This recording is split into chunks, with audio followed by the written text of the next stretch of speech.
আসসালামু আলাইকুম। The famous cooking এ আপনাদের সকলকে স্বাগতম। আজকে আমরা এই সুন্দর গোলাপ ফুলটি দিয়ে স্পেশাল চা তৈরি করব। প্রথমে একটি প্যানে আমরা পরিমাণ মতো পানি নিয়ে নিচ্ছি। পানিটা গরম হওয়ার পরে এইখানে আমরা ২ টুকরো দারুচিনি দিয়ে দিচ্ছি। এরপর আমরা এখানে ১ টুকরো তেজপাতা দিয়ে দিচ্ছি। এরপর আমরা এখানে লবঙ্গ দিয়ে দিচ্ছি। এরপর আমরা এটাকে একটু নেড়ে-চেড়ে দিচ্ছি। এরপর আমরা এখানে পরিমাণ মতো চিনি দিয়ে দিচ্ছি। এরপর এই সব উপকরণ আমরা একটু সুন্দরভাবে মিশিয়ে নিচ্ছি। এরপর আমরা এখানে গোলাপের পাপড়িগুলো দিয়ে দিচ্ছি। এরপর এই সবগুলো উপকরণকে আমরা সুন্দর করে জাল করে নিচ্ছি।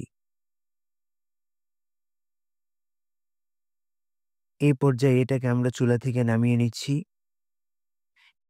একটি গ্লাসের উপর এটাকে আমরা একটি ছাঁকনির সাহায্যে ছেঁকে নিচ্ছি।